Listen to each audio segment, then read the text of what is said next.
বিকি জাহিদের চক্র সিজন 1 যারা দেখেছে সবারই একটা আশা যে চক্র সিজন 2 সিজন 1 এর চাইতে আরো বেশি ডেঞ্জারাস হবে, আরো বেশি পাওয়ারফুল ওয়েতে দেখানো হবে।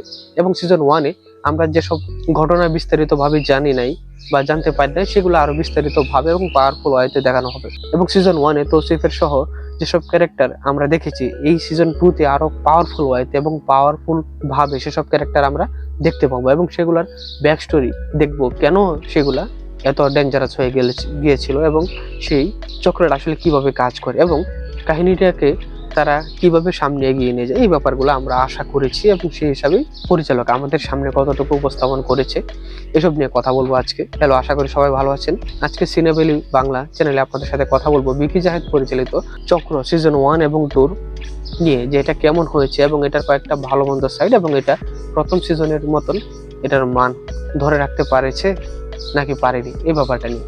শুরুতে আমি যদি বলি তাহলে একটা জিনিস আমি বলে রাখি যে কোনো সিরিজ হোক বা সিনেমা হোক, সেগুলো যখন ধাপে ধাপে সিজন 1-2 মতন করে, তখন কিন্তু সেটার গল্প যদি ভিন্ন হয় অথবা একই হলে তো কোনো কথা নাই, কিন্তু যদি ভিন্ন গল্প দেয় তাহলেও কিন্তু যেই প্লটের উপরে তৈরি করা অথবা যেই থিমের উপরে তৈরি করা, সেইটা ধরে রেখে নতুন কোনো গল্প মানুষের সামনে উপস্থাপনা দেয়।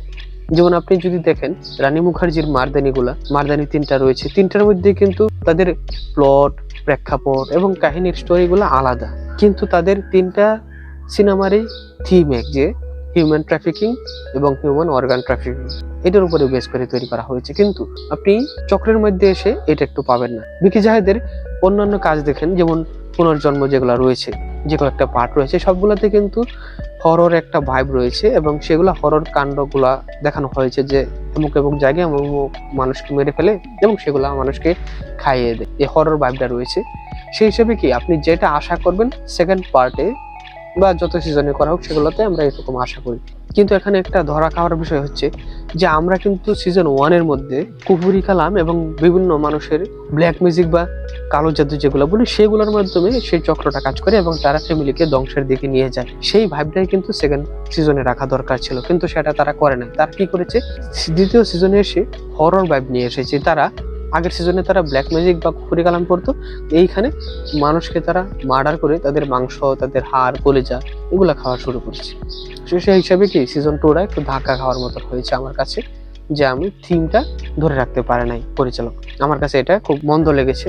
সে যাই হোক, আমি মূলত বলবো যে ওয়েব সিরিজটা আসলে কতটুকু ভালো মন্দ। ভালো বলতে এটাই যে এখানে আমরা আগের সিজনের বেশ কিছু ক্যারেক্টারের ব্যাকস্টোরি জানতে পারি। যেমন হচ্ছে তৌসিফ মাহমুদ কেন প্রথম সিজনে আস্তে আস্তে এরকম খারাপ হয়ে যাচ্ছিল বা এরকম ব্ল্যাক ম্যাজিকের মধ্যে পড়ে যাচ্ছিল এবং দ্বিতীয় সিজনে এসে সে আরো ডেঞ্জারাস হয়ে গিয়েছে, সেগুলো আমরা জানতে পারলাম। কিন্তু সেগুলো আসলে সে কেন হচ্ছে বা কেন হয়েছিল, সেই ব্যাপারটা আমরা দ্বিতীয় সিজনে বিভিন্ন ব্যাকস্টোরির মাধ্যমে জানতে পারি, যেখানে তার ফ্যামিলির গার্ডিয়ান হিসেবে গাজী রাকায়েত একটা বড় রোল প্লে করে এবং গাজী রাকায়েত বা তার ফ্যামিলিটাই মূলত যে কাহিনীর মধ্য দিয়ে যায় বা যে ক্রাইসিসের মধ্যে দিয়ে যায়, সেটারই ফলাফল হচ্ছে তৌসিফের ক্যারেক্টার, যে কারণে সে পরবর্তীতে এত বড় ডেঞ্জারাস লোক হয়ে যায়। এবং এছাড়া শহর থেকে কিছু লোকজন আস্তে আস্তে গায়েব হয়ে যাওয়া, তাদেরকে মার্ডার করে ফেলা।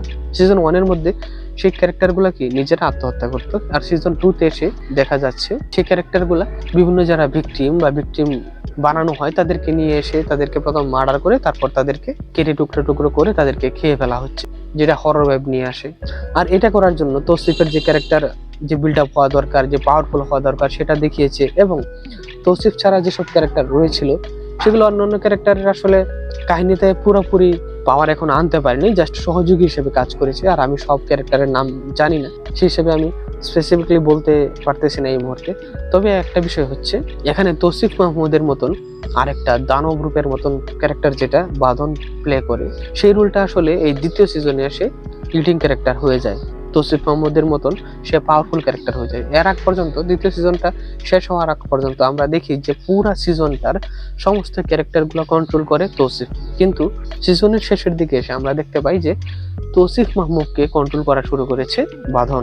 এবং বাঁধনের ক্যারেক্টার, বাঁধনের মুভমেন্ট এবং তার গল্প বলার স্টাইল, সে বিভিন্ন গল্প বানিয়ে বানিয়ে বলে তার সুবিধা মতো, এগুলা কি তার চরিত্রকে স্ট্রং করেছে। এবং তৌসিফ মাহমুদ সেগুলা বিশ্বাস করে সেও চেয়েছে কন্ট্রোল করতে সমস্ত কিছু বা সমস্ত গল্পকে।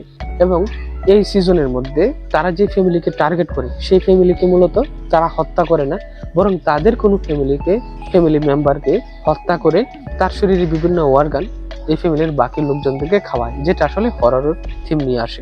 আমি আসলে এখানে গুছিয়ে রিভিউটার ভালো মন্দটা বলতে পারতেছি না। আমার কাছে যেরকম ভাবে রিয়াকশনটা আসতেছে আমি সেরকম ভাবে উপস্থাপনা করতেছি আপনাদের কাছে।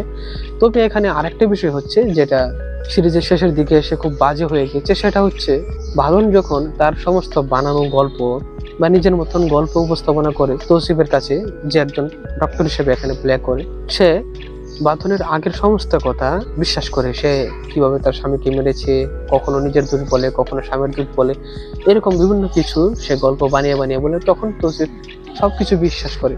কিন্তু শেষের দিকে এসে যখন সিজনটা শেষ হবে, তখন এসে খুব স্বাভাবিকভাবেই বাঁধন বলতেছে যে তার স্বামীকে হত্যাটা মূলত সে নিজেই করেছে। তখন তৌসিফের ক্যারেক্টারটা এরকম যে সে যেন সাধারণ মানুষ, সে এটা নিতে পারতেছে না এবং সেটার জন্য সে কান্নায় ভেঙে পড়তেছে, অন্যকে অসুচি এই সেই বলতেছে। এটা কি হয়? সে এতক্ষণ পুরা সিজনে যেখানে বাঁধনের সমস্ত কথা মেনে নিয়েছে, এইখানে তো সে যেহেতু একজন পাওয়ারফুল লুক এবং পাওয়ারফুল ক্যারেক্টার, সেই হিসাবে তো সে এটাও আরো সুন্দর করে কন্ট্রোল করার কথা এবং তার মনস্তাত্ত্বিক ভাবে এই ব্যাপারটা নেওয়ার কথা যে আসলে সেই ঘটনাটা ঘটিয়েছে কিনা। যদি ঘটনা ঘটানো হয় তাহলে সেটাকে কিভাবে পরবর্তীতে কন্ট্রোল করবে, এরকম একটা উত্তেজনা দেখিয়ে তারপরে সিজনটা শেষ করতে পারতো। কিন্তু এটা এমন করে দেখিয়েছে যে বাঁধন নর্মালের মতন বলতেছে সে মার্ডার করেছে, আর অন্যদিকে তৌসিফ মাহমুদকে ভেঙে পড়তেছে। এটা আসলে মানায় না। আর সিজন শেষের দিকে প্রথম সিজনের তাসনিয়া ফারিন আবার আসতে পারে এরকম একটা ইঙ্গিত আমরা পেয়েছি। কিন্তু এগুলা ছাড়া ভিজুয়ালের কাজ বা ব্যাকগ্রাউন্ড মিউজিকের কাজ সেগুলা ভালো হয়েছে, এগুলো আমি বলতেই বাধ্য। কিন্তু সব মিলিয়ে বলবো যে চক্র সিজন 1 দেখে যতটুকু এন্টারটেইন হয়েছে বা যতটুকু ভালো লেগেছিল, চক্র সিজন 2 দেখে আসলে আমার গল্পটা ততটাই অগোছালো মনে হয়েছে সিজন 1 এর একটা ধারাবাহিকতা তৈরি করে একটা সিজন 2 তে গল্প উপস্থাপনা করবে এরকম একটা চেষ্টা করা হয়েছে, কিন্তু গল্পটা ভালো উপস্থাপনা করতে পারেনি।